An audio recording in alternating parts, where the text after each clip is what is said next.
Hello viewers, you're watching QTV, the Gambia's first private TV station, and we are broadcasting live from our studios here on Kairaba Avenue. My name is Alo Sise, and it's now time for your weekly State of Affairs program, your flagship political program here on QTV Gambia.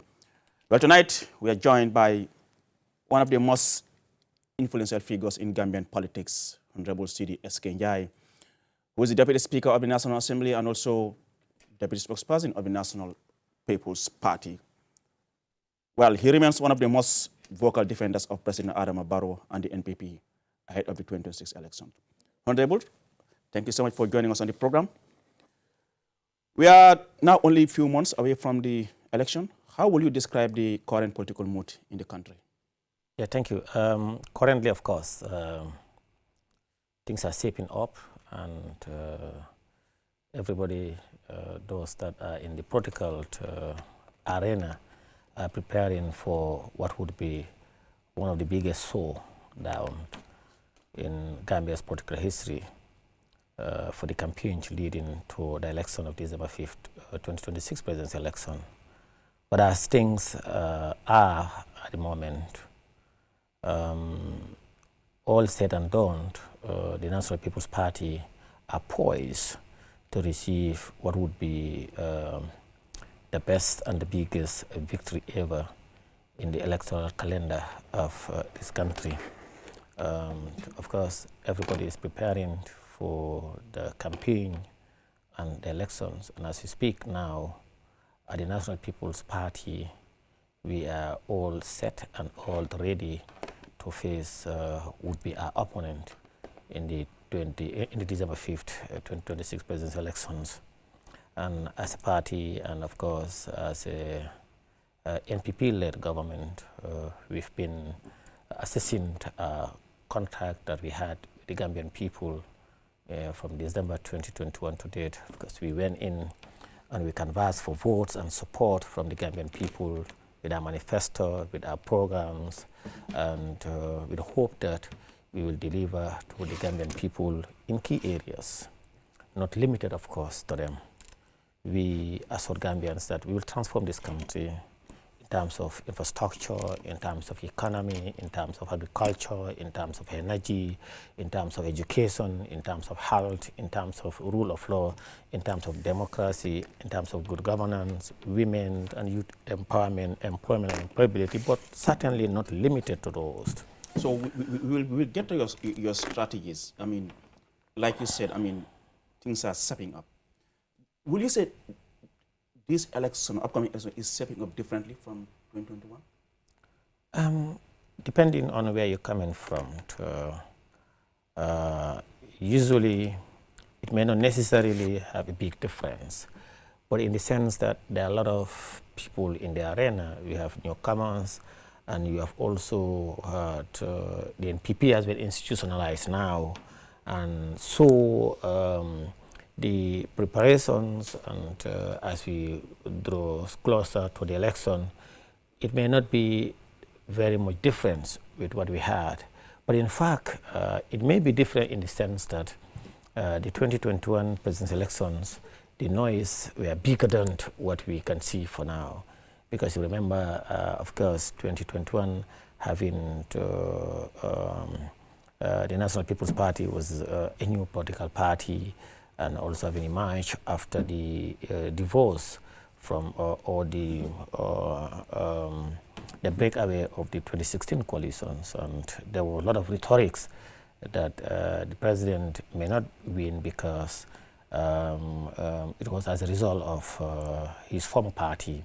And there was also this notion that president will win hands down. And a lot of noise, a lot of talks, but President Barrow led a befitting campaign, of course, based on facts, based on what he was able to deliver to the Gambian people at the time. There are a lot of projects ongoing, and there are a lot of hopes, there are a lot of aspirations, there are a lot of desire for people to work with him for that to continue. And of course, he delivered those promises that were made before the elections and during the elections. And of course, there are a lot of pundits who were going around and letting people know that those are political projects. Once election is over, that will be it. And thank Allah, inshallah, immediately after the elections, in fact, not only we completed those projects and programs, but we've increased the scope, the coverage, the magnitudes, and also we've added, more, and we've been more proactive. We've delivered more than ever expected, and our trajectory in terms of gauging and measurement on our achievement, our successes and our challenges, and the chart has been going up in terms of positivity, in terms of delivery, in terms of what we were able to promise, and we deliver things that have not been. And we decided to build a people-centered political party, a people-centered government, and the approach has been an all-inclusive approach in terms of development. We are spread nationwide, and they were key to the transformations of not only the country, but us as individuals, us as communities, us as a country, and us as a nation. So in recent weeks, we have seen new alliances taking shape, of course, including the latest, GDC joining the NPP-led alliance, something that few could have imagined a few years ago. As the party's deputy spokesperson, you've described that development as game over. What did you mean by that? It's very simple. In 2021 presidential elections, we had the National People's Party, of course, led alliance. We had the United Democratic Party, the Gambia Democratic Party, and other political parties. And the Gambia Democratic Party emerged third trailing after the NPP and the United Democratic Party. So it is a major political party in the country. And from its formation, 2016 to date, you've seen they have religious followers who have passion for the party, and of course, a large following. So if we are able to get the Gambia Democratic Party join our alliance of 7 political parties, now 8 political parties, and being the third, you were talking about the biggest political party and the third biggest political party joining the rest of other political parties also to form an alliance. And just 5 months before elections, barely 5 months before elections or less, that in itself is an indication of the fact that irrespective of whatever the circumstances or whatever the situation might be in the next 2-3 months or 4 months, it's a game over. Having those supporters and that of the National People's Party and all other alliances together is the biggest alliance in the country. And when you look at the support base of the Gambia Democratic Party plus the support base of our alliance, merging together is a force to be reckoned with. And it's a force that no one can break. And it's a force that will deliver a campaign that will stand the test of time, of course, culminating to a victory that will be historic. Like so I said, because the GDC leader, Mama Kandeh, has been one of the fiercest critics of the Barrow administration. Like I said, few could have imagined such happening ahead of the next election. Certainly, you were specifically mentioned for the role you played behind the scene in ensuring this thing happens. Take us through. How did the alliance come about, Honorable? How were you able to convince Mama Kandeh to accept to say yes to Barrow? Yes, I'm still wondering. Yeah, since 2017, as I indicated during my introductory statement, that most supporters of the GDC and the NPP has been looking forward for the 2 parties to come together. And fast forward, you had that of the president. It was his wish that they join forces in 2016, but it couldn't happen. And thereafter, since the formation of the National People's Party... It was a blessing in disguise for him. Yes. Not joining together. Yeah, indeed. Thereafter, after the formation of the National People's Party, there was a lot of effort. And as I said, we must commend everybody, those that we know and those that we don't know, who probably in their comfort zone prayed and also did their effort in bringing the 2 parties together.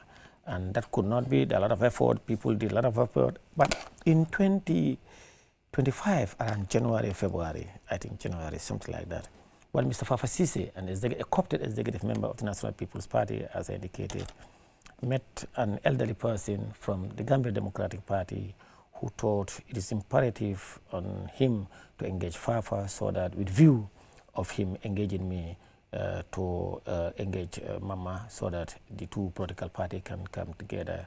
And Fafa came to me appealing that I relay the message to the president and seek his approval and blessing so that he will allow me to engage that elderly persons and as well as Mama Kande.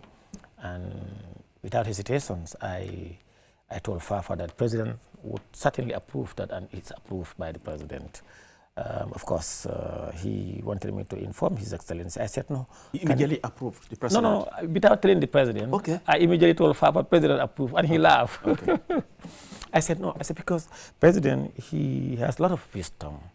These kind of things, he will naturally give approval. So I said, can we meet the old man? And we exchanged ideas, and Fafa accepted, and he engaged the old man, and the man said, yes, that's his wish. So there was an appointment fixed for me to travel to Kitty, Mama's house, and then I asked Fafa to go with me. I said, the initiative came from you and the old man. Can we go together? So we went together to Honorable Kande's place in Kitty. We had a very good discussion. So, of course, there has been a great respect between me and Mama Kande since our days in Parliament together. And he has been very supportive to me. Remember, I was very young. Yeah, in fact, people called me baby MP at the time. Youngest MP I've ever known. And, as young as I was at the time, you expect a lot of defects, a lot of things that might not be in probable conformity with what is expected of a professional member of parliament. And you have to go through some people who will mold you, who will support you, who will guide you. And Mama Kande has been one of them, including the current Speaker of the National Assembly, the Honorable Fabakary Tombong Jatta. And in fact, let me make it clear that Mama, I have spent a lot of nights in Sarebrom, and he spent countless nights in my home, in my compound, in my village in Chairman. And in fact, to a point, we have anointed him as our honorary father and chairman of our annual Ziyara and Gamo, that every year he goes with me to the village in honor of that. So we went through the memory lane and all those things, and then from there... So you were using those skills, so but you were driving somewhere else that... So from there, of course, then later on, I had to brief His Excellency the President and sought his blessing. And without hesitation, he granted, and I continued the engagement with Fafa and Mama. We traveled back there, and of course, we had a lot of other people. And discussion continued to a point. Honorable Kande accepted my proposal for us to set up committees. So at what point did you realize that, okay, this is a breakthrough now? Because I know it's not easy to convince someone who has been your fiercest critics to join you. At what point? In fact, how long did this take you? Yeah, 1.5 years or more. Because I remember then in 2025, then when I proposed for if he is in agreement for us to expand the discussion, for us to formalize it and set up committees of various political parties, then he accepted. So I went back to His Excellency the President, and I briefed him that now we've agreed for us to set up committees. Mama will set up, and from our end, that His Excellency the President. Then the President gave blessing, and we constituted a committee for and on behalf of the National People's Party. So we started a discussion. So why would such take you over a year pursuing someone or pursuing a party that many will say is dead? Yeah. Mama has no follower, he's just there, I mean... the objective is to, of course, Mama had a lot of followers. GDC, he came third last election. That's the scientific figures, that's what you have. But this is some of the things that we were hearing from people, including even some NPP supporters who were saying GDC is dead, Mama is not relevant anymore and all that. Well, and here we have you I mean, for over a year, pursuing something? Well, that's not the opinion of. Or you had a different belief. That's not the opinion of the leadership of the NPP. And for us, at our level, especially that of our president, we deal with figures. And as far as the last elections, that's the latest figures we had. They are the third biggest political party in the Gambia. So because of that, it's really a big party. And we constituted the committees. So we started engagement. We had, I think, 5 or 6, and they also had the same thing. We had good number of meetings, but we couldn't reach a deal, and the talks collapsed. What happened? Yeah, because... What were the disagreements? No, you know, of course. No, you know, there are a lot of discussion, and later on it collapsed. So, of course, we have also individuals who played also key role. We are trying to negotiate. We have like so Amadou Sane. He also, even though he was part of the committee, he also started engaging them, and to a level also that collapsed. The Honorable Musa Drame also later on to engage and with view and with the objective of striking a deal, and it collapsed. So we all decided to retreat and give it time. So, and about a few months ago, I decided to again to go back to... You didn't give up? No. You know, there's this adage that quitters never win, and winners never quit. So this is the problem now. Why is it that NPP, as big as you claim to be, you took all this time just to have Mama on your side? No, not necessarily as big as we claim. We are the biggest political party. But you know, politics is about numbers. And the more people you have, the larger or the bigger your margin and your percentage is. And we want to make sure that in 2026, December for presidential elections, the president won hands-down victory for the National People's Party and our alliance partners. So I also thought that it's now time that I continue the engagement. Of course, we have certain people in the Gambia Democratic Party who are very positive, like the likes of Arnold Jallo and others. So I decided to go and knock the door again and see whether it will open. And I started the engagement with Honorable Kande and Haruna and others. So this time around, after some time, we thought that it's important for me to handle it alone.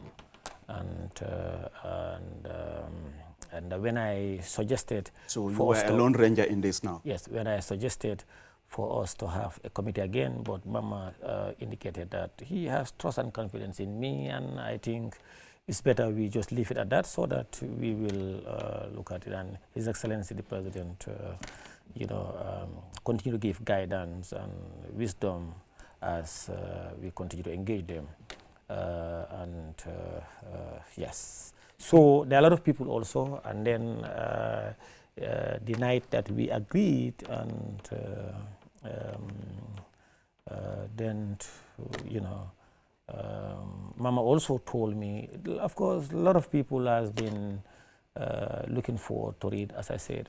And he told me that 4 years ago, Lamin Seedy sent an influential person so that he can engage. And also, I think they met once or so, and then he wanted me also the meeting with His Excellency so that Lamin Seedy can join. You must be very proud, I mean, when you saw the president and Mama walking on that red carpet, two former opposition here united and showing that, yes, this is Jimara United. Yeah, it was indeed a proud moment for every supporter of the Gambia Democratic Party and the National People's Party, and especially for you, who was at the forefront. Yeah, for us, we're doing our best to serve our party, to serve our country. And once there is an achievement, it's a collective achievement, as I said. There are people probably in Sare Birom, in Sare Manka, and in Bolibana, and in Kersering here, maybe they are in their houses and praying for it to happen. So it's a collective responsibility. As I said, I was really elated, and I said, Alhamdulillah, we ask Allah to help us make it happen. And a lot of people, as Mama would always say, a lot of people approach him, but Seedy and we thank Allah for that, and we thank the president.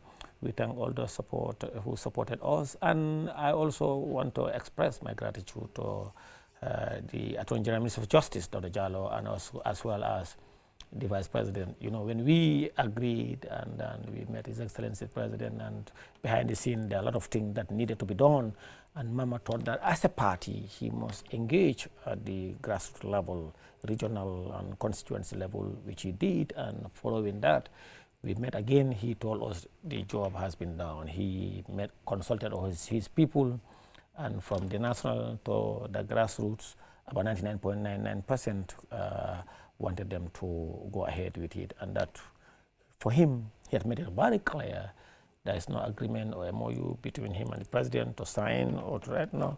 But he would want from a party to party, and he wanted us to produce an MOU between the two parties. And it's good that you mentioned the MOU. What are the main terms of the MOU? And when he wanted us to produce the MOU, I promised him that I was going to give him a draft the following morning, because prior to that I've already anticipated an MOU. So and I went back home.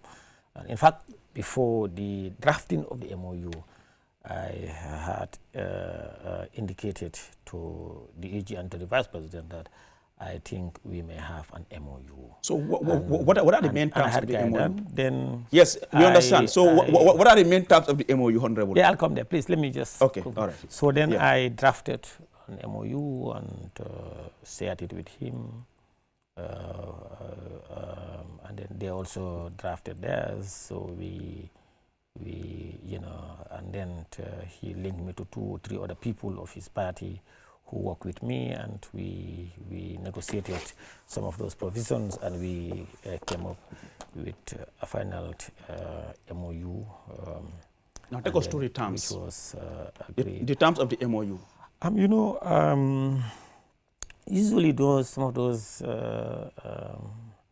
documents are deemed to be legal, and probably there might be clauses that may not. But for transparency purpose, the public should know what you actually signed with the GDC.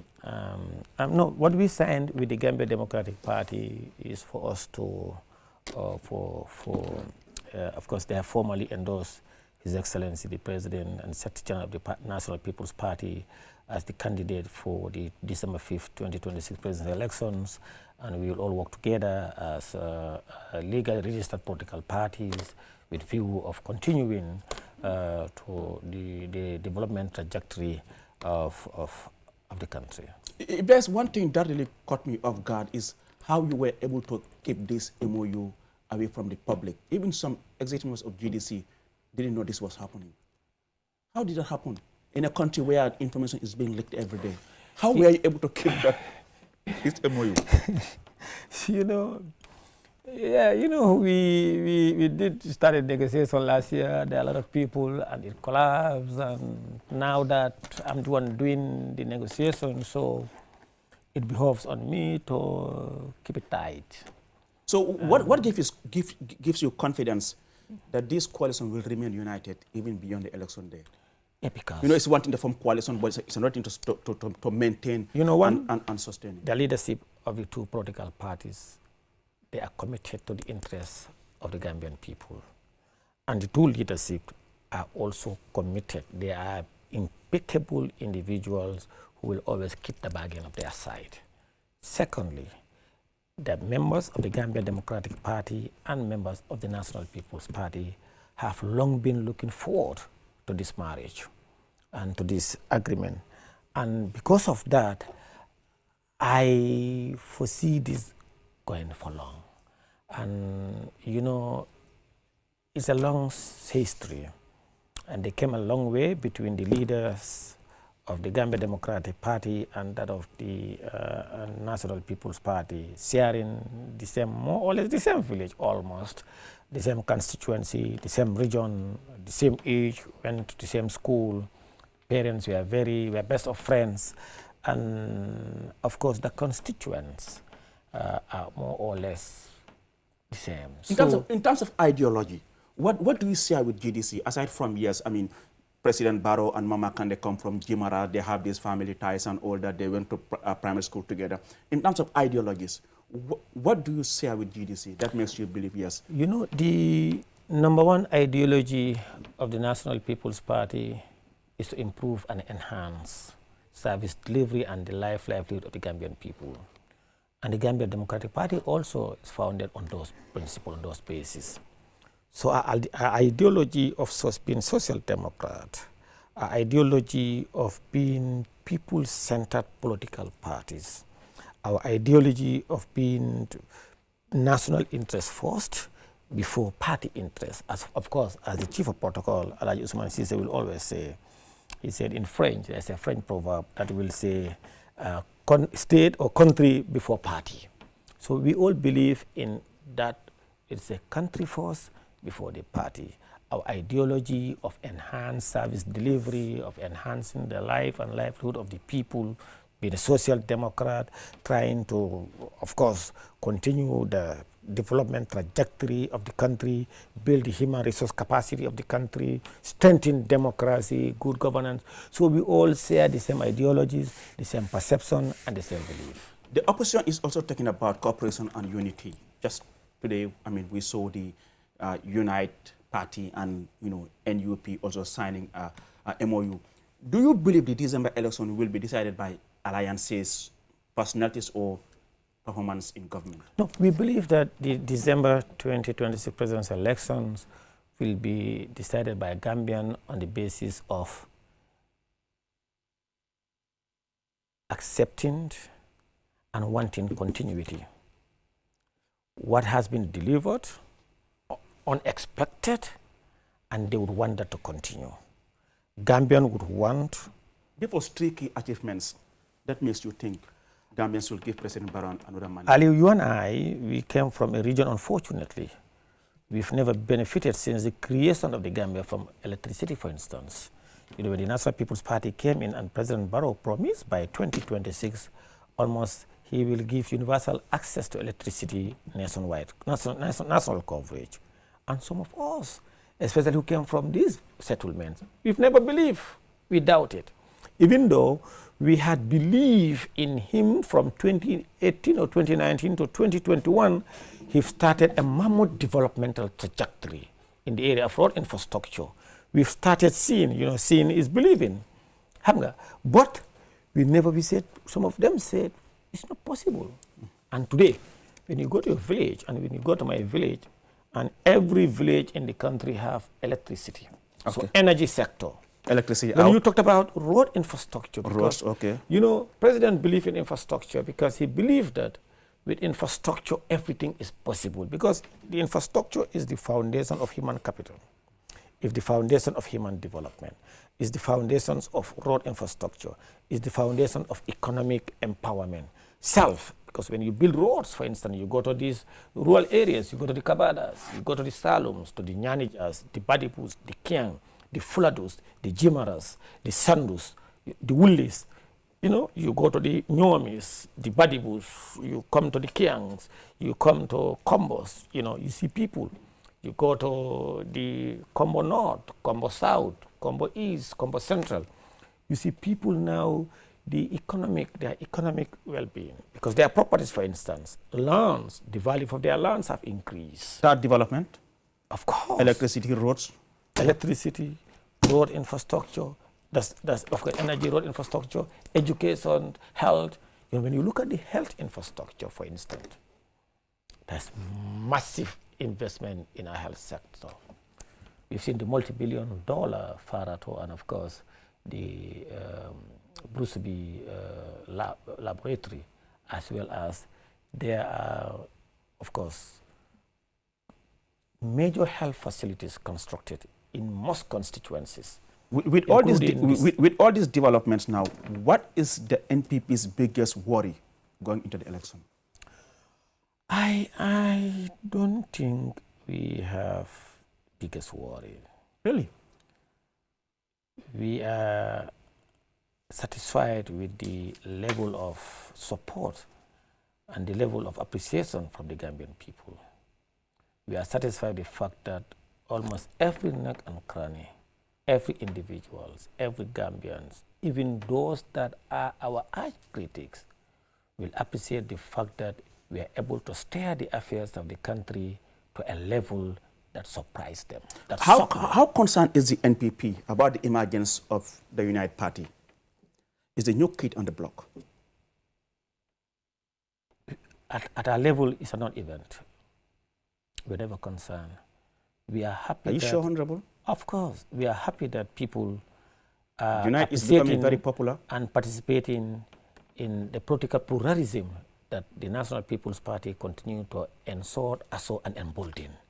Because the president wants to leave a legacy that where this country to be a multi-party democracy, of course, political pluralism, people's liberties are ensured and assured. People participate in political culture without fear or favor, without any hesitation.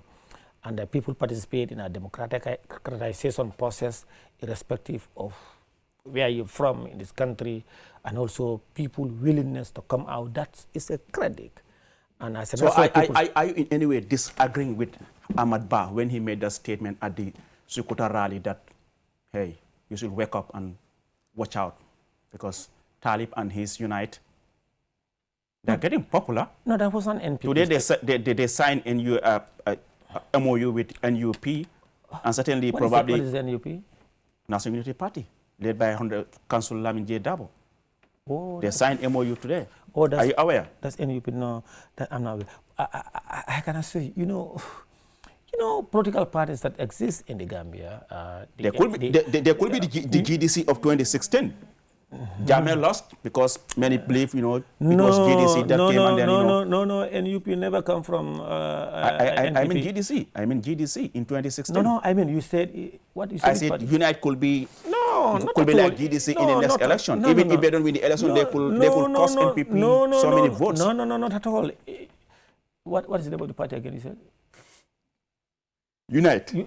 Unite never you want to tell me you don't know the name of the new kid on the block? No. Unite Party? Unite never come from the NPP. No, I'm not saying from here. I said, no, GDC. I mean Unite could be like GDC in 2016. When GDC came, I mean, many said, most of the votes that GDC got, they got from APRC, and that caused them the government. So Unite in this case could take so many votes from NPP. So don't underestimate them. No, Ali, if you have been following the political history of the Gambia Democratic Party was founded. All the founding members of the GDC were APRC, prominent members of the APRC. That I agree. So the Gambia Democratic Party came from APRC, who were looking for an alternative. So the GDC came at the time, you remember there was a lot of talks about the GDC. So most of the, in fact, every support of the GDC came from the APRC. You understand? So now, almost all the support, all the executive members of the Unite came from the UDP. They're not from the NPP. So are you saying... So, for instance, when you go to my village, there's not a single member of the NPP that joined either any of these new parties. Well, we have the silent voters. Wait, Ali, let me come. See, when you go to every settlement, from the regional, constituency, ward, sub-ward to village level, is the supporters of the United Democratic Party that split. Others remain in UDP, others went to form their executive in Unite. UMC, yeah. UMC Unite, yeah, Unite. It's Unite. So Unite is consuming the supporters of the United Democratic Party. So with that, while the GDC, do you still while agree the that GDC at 2016 came from APRC? APRC. So now, do you the still agree GDC in 2021, they went to elections intact. The entire GDC as a party in 2021, 2022, 3, 4, 5, now 2026, they are all joining the National People's Party. Meanwhile, there is big split within the UDP. You have Unite as UDP, you have NUP as UDP, and you have UDP. So now, are you saying with this fragmentation, it has diminished the UDP status as the strongest opposition party? So the other part of Unite which is the NUP, Njie, now are joining the other part of UDP. The other part of UDP, that is Njie, are joining the other part of UDP, that is Talib Ahmed Bensouda. But there are supporters who were not UDP that's false. And they're supporting and they're supporting Unite. No, that's false. So I saying with this division, it has diminished the UDP as the strongest opposition in this country. In fact, it has not. I am saying, it has caused a serious fracture on the United Democratic Party. You know, it's a giant tree, almost quarter or quarter and a half of that giant tree went. Does this quarter? No wait. Honorable, does this benefit the NPP? 100%.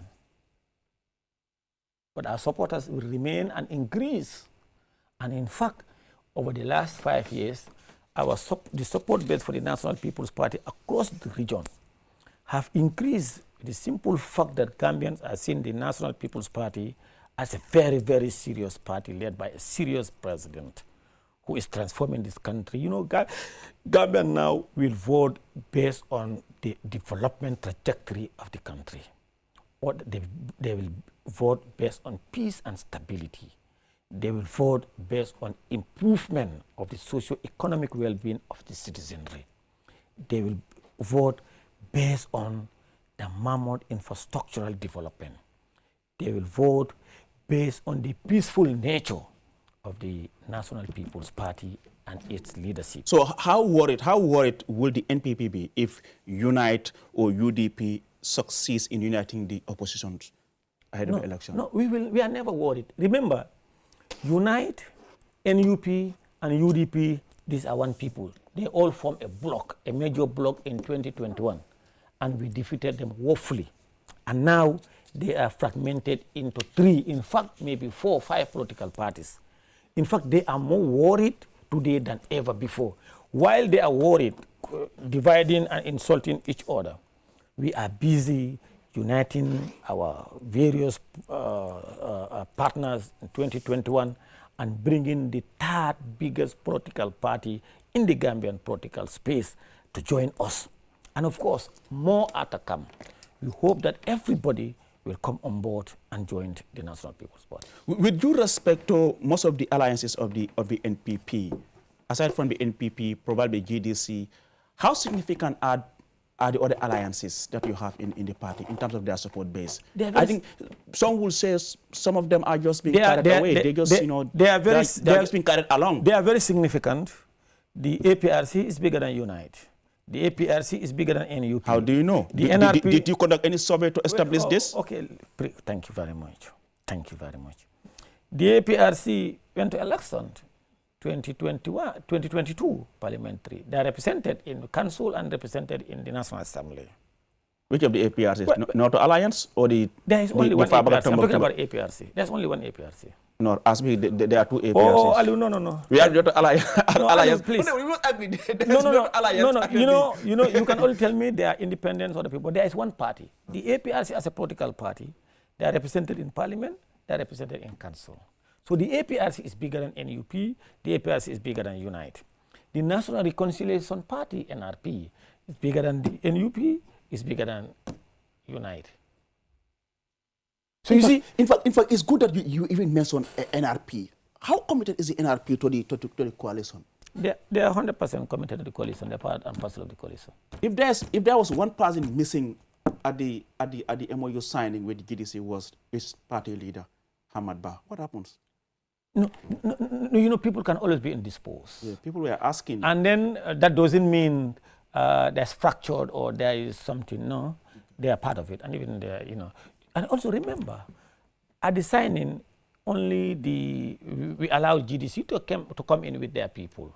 And of course, some executive members of the National People's Party and coalition partners and leadership were there. But that doesn't mean something went wrong. Are you in any way worried regarding the struggle for, visibility and all that, knowing that, when you bring in certain, political figures, each one to outshine the other and all that, are you in any way worried? No, the objective, no. We all have one candidate. December 5th, 2026 presidential election, there'll be one photo of the entire coalition. That's the image of Adama Barrow. Oh, really? I thought, you know, you're in the process of identifying a different candidate. So there will be only one image, that is His Excellency President Adama Barrow. And there will be only one, that is a candidate-led alliance, NPP-led alliance. All of us, all the political party leaders, all their membership and their support from the national to the community level, we are all going in for one person. That is President Barrow. There is no problem. We, of course, you know, we, in the political history of the Gambia, we are only guy, you know, new experience we. For alliance or a coalition, President Barrow came through an alliance. In 2021 also alliance. And he kept the alliance from 2017 to date. So where does this... So the experience we have in managing everybody... It's good that you mentioned from 2016 is alliance. So where does this leave the NPP in the event that all the other parties just will come and said we're out of the alliance? Where does it leave the NPP as a single party? No, Ali, do you think NPP alone can survive election in this country without those parties? No, Ali, you see, we are in an alliance. I am not here to speak or to think outside the box. I am here on behalf of the National People's Party, which is the lead alliance, and they are all our partners. We are all inside the box and seal. So what do you expect to be the NPP's central campaign message? Simple. Continuity.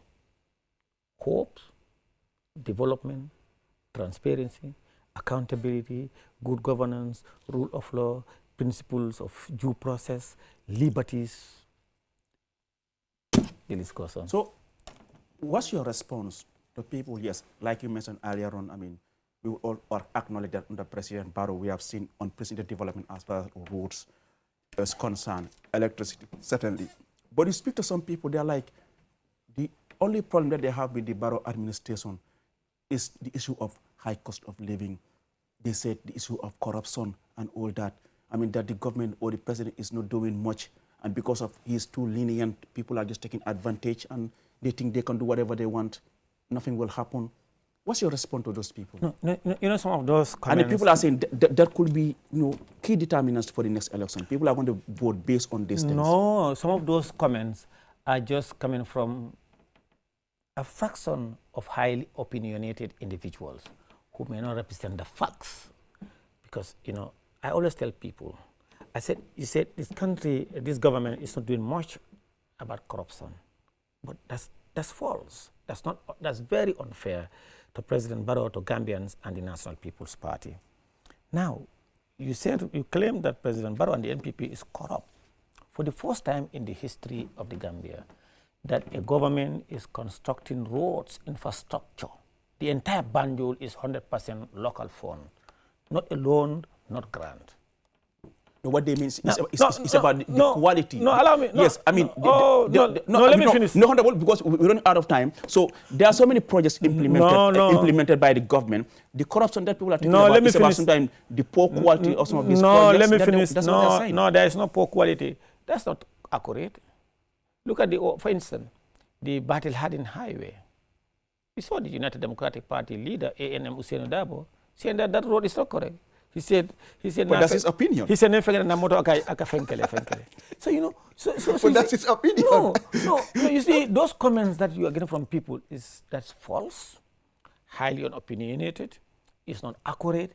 And, you know, the president ensured that there is judicious usage of public resources. The financial,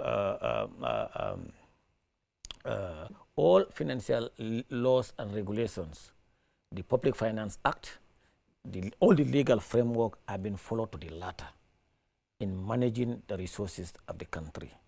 What he started first was to consolidate all government accounts, to strengthen accountability and due process.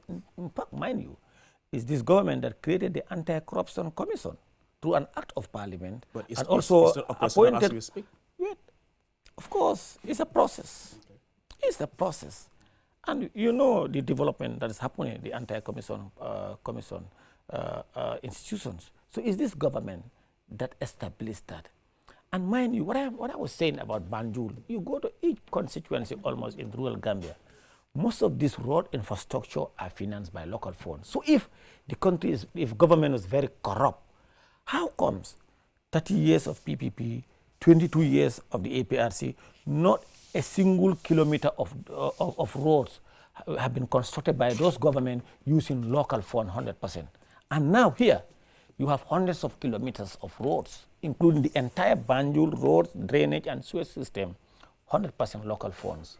So can you imagine why then, how comes it's the most corrupt government, so, and it's the government that has outperformed every government that we ever had in this country? What convinced you that everyone who comes to NPP rallies genuinely supports President Adama Barrow? I have spoken to some people, and they believe some people only show face when the president is there. When they get home, they don't do anything. They don't go around campaigning for the NPP. They just show face during rallies for the president to say, oh, Mr. X is with me, or Madam Y is with me. I don't think that is accurate. That's false. I don't think people will only go to pretend they are part of an organization when actually they are not part of that organization. I don't think that's accurate. But what I can assure you that, you know, we cannot determine every Tom, Dick, and Harry that comes to a meeting is an officer or a membership holder of that organization or political party. But what we can safely say that majority of the Gambian are members of the National People's Party. And certainly, that has been proven in 2021. And inshallah, it will be proven. In 2021, you polled 53% of the votes. That's majority of the Gambian people, Aliu. That's majority. Even if it was less than the first past the post, is majority. Talk less of majority. In fact, that one is an absolute majority of the Gambian people. They are with the National People's Party. 53%, yeah. Yeah, and then in 2026, inshallah, by the grace of Allah subhanahu wa ta'ala, that will be translated again into votes, and they will reaffirm their confidence and trust in the National People's Party and the president. Let me say this. Is the party willing to accept defeat if you are defeated in the next election? Aliu, this party is founded on the basis of democracy, respect for rule of law and due process. And we are so 100% that absolute majority of the Gambian people are with the National People's Party because they want continuity and they will vote for us December 5th, 2026 presidential election. So therefore, the issue of defeat or not lose or win or not win will not arise because we are so, and every Gambian, even our opponent, they know very well it's game over. They know that the Gambian people will vote for us because, you see, they are political parties or movement organizations, and they are traveling through the length and breadth of the country. They have seen what is there, and they have heard. And when they go out in certain communities, people don't come out. What could stop the NPP from winning next election? What will stop? What could ultimately stop NPP? We cannot say anything in the absence of Allah subhanahu wa ta'ala. But we are certain that inshallah, Allah will grant us victory. What's your message to your supporters, I mean, in terms of maintaining that unity? I know in Gambian politics, people are fond of saying, we were here before you, and now you've just confirmed the MOU with GDC. Their supporters are coming in to support the NPP. What's your message? I mean, you've always advocated unity and all that among party supporters. You know, my message for the Gambian people, especially our National People's Party and alliance supporters, is to be more proactive, more pragmatic, and to open up and to be more tolerant. Sallallahu Alaihi Wasallam was the most tolerant human beings. And when we also look at our leader, President Barrow, he is one of the most tolerant, or in fact the most tolerant Gambian ever. All the power vested in him, and how human he is. We want everybody to see him as a role model. As a member of the National People's Party or our alliance, we must be tolerant. And division, insults, violence, and character assassination. Tribalism. We must focus on the national agenda. That is why for us, we're very patient, we're very tolerant, because we are copying, of course, learning from our party leader. And in fact, the best politicians or diplomat is he who maintains decorum, maintain tolerance, respect the people, and send in a message with, of course, you must convince the people, but with discipline. And of course, President Barrow. Finally, we run out of time. Oh, okay. Thank you. Thank you. And he who is able to convince Mama Kane to join the NPP. Thank you so much, Honorable Seedy Njie, Deputy Speaker of the National Assembly, and who also was as the Deputy Spokesperson of the National People's Party. Thank you so much for coming on the program. Quite appreciated. Well, viewers, with that, we bring an end to this week's edition of your weekly State of Affairs program. Do join us next week. Until then, bye-bye from me and the entire team. Bye-bye.